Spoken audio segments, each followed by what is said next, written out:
उत्तर प्रदेश के जौनपुर जिले के किनारे बसे एक पुराने गांव का नाम था भटपुरा। गांव बाहर से बहुत शांत, साधारण और खेतीबाड़ी करने वालों का दिखता था, लेकिन इसकी असली पहचान थी गांव से आधा किलोमीटर दूर खड़ी एक खंडरनुमा हवेली।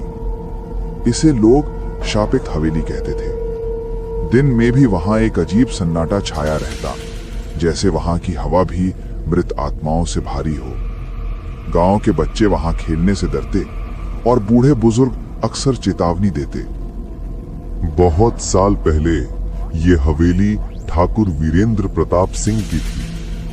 वो जौनपुर के सबसे बड़े जमींदारों में गिने जाते थे। उनके पास सैकड़ों बीघा जमीन थी, अनाज के भंडार, कई कुएं और सोने चांदी के गहनों से भरी तिजोरियां। गांव में उनका इतना दबदबा था कि बिना उनकी अनुमति के कोई शादी ब्याह, खेत की खरीद फरोख्त या पंचायत का फैसला नहीं होता। लेकिन जैसा कहा जाता है, लालच इंसान को अंधा कर देता है। वीरेंद्र प्रताप के भी दो बेटे थे। रघुनाथ सिंह बड़ा बेटा, ईमानदार, धर्मपरायण और सीधे स्वभाव का। विक्रम सिंह छोटा बेटा, महत्वाकांक्षी, लालची और सत्ता का भूखा। मरते समय ठाकुर ने अपनी वसीयत में सब कुछ बराबर बांट दिया, पर विक्रम ये स्वीकार नहीं कर पाया। उसके भीतर हमेशा आग जलती रहती।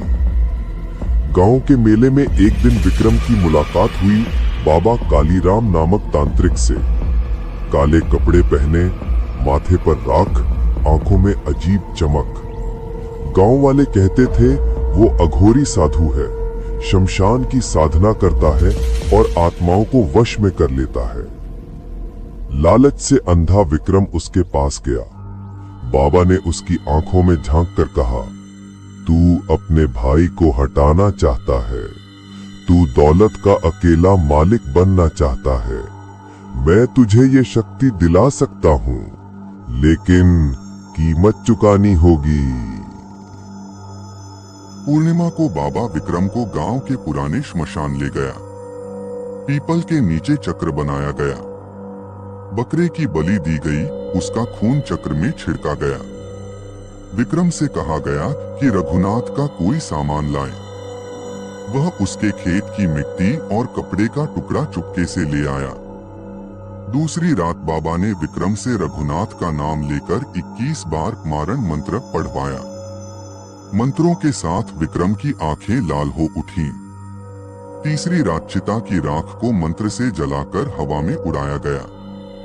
विक्रम की सांस भारी होने लगी, जैसे अदृश्य हाथ उसकी गर्दन दबा रहे हों।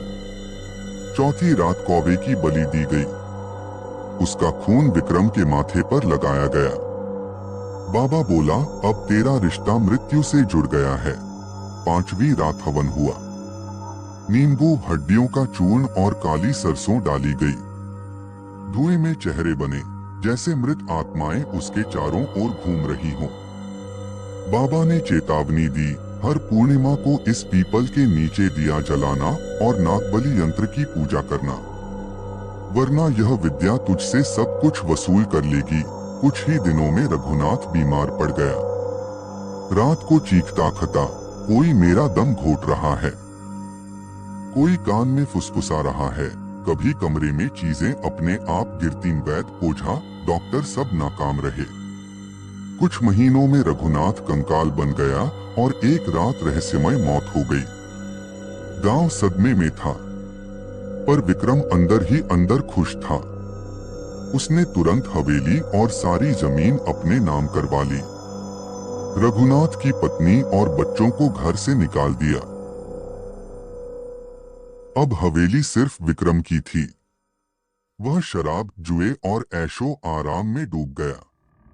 शुरू में वह हर पूर्णिमा को दिया जलाता, लेकिन धीरे धीरे आलस और घमंड में यह काम छोड़ दिया, और यहीं से शुरू हुआ उसका विनाश। हवेली की दीवारों पर खून जैसे निशान उभरने लगे। आईनों में अजीब चेहरे दिखने लगे। खिड़कियों से राख उड़कर अंदर आने लगी। रात को गलियारों में कदमों की आवाज गूंजने लगी। विक्रम की पत्नी ललिता गर्भवती थी, लेकिन एक रात उसके कमरे में अचानक खून के धब्बे फैल गए। बच्चा गर्भ में ही मर गया। ललिता सदमे से पागल हो गई और कुछ ही दिनों में उसकी भी मृत्यु हो गई। अब विक्रम अकेला रह गया। वह भागकर बाबा कालीराम के पास गया। बाबा, बचा लो, मैंने गलती की, मैं फिर पूजा करूंगा। बाबा बोला, मैंने चेतावनी दी थी। अंध विद्या सेवा मांगती है। तूने सेवा छोड़ी, अब यह विद्या तुझसे सब कुछ वसूल करेगी। अब मैं भी कुछ नहीं कर सकता। उस रात हवेली में ऐसी घटनाएं हुई कि पूरा गांव जाग गया। हवेली से तेज चीखें सुनाई देने लगी, खिड़कियों से लाल रोशनी झलकने लगी, पूरा मकान जैसे हिल रहा था। सुबह जब लोग पहुंचे तो दरवाजा टूटा था। अंदर विक्रम की लाश पड़ी थी, चेहरा नीला, आंखें फटी हुई और मुंह से काली राख निकल रही थी। चारों दीवारों पर खून से लिखा था, लालच का अंत मौत है। उसके बाद से हवेली वीरान हो गई। गांव वाले कहते हैं, रात को आज भी विक्रम की चीखें सुनाई देती हैं। कभी दीवारों पर लाल हाथों के निशान दिखते हैं, कभी हवेली के आंगन में रघुनाथ की परछाई घूमती है। बुजुर्ग बच्चों से कहते हैं, बेटा, लालच और काला जादू दोनों का अंजाम बर्बादी है। उस हवेली के पास मत जाना, वरना तू भी श्राप का हिस्सा बन जाएगा। भटपुरा गांव आज भी सामान्य लगता है, लेकिन जैसे ही शाम ढलती है, दूर से हवेली का टूटा हुआ ढांचा दिखाई देता है। पंछी वहां बैठने से डरते हैं। हवा वहां से गुजरते ही ठंडी और भारी हो जाती है। कहानी खत्म होती है, लेकिन श्राप अब भी जिंदा है।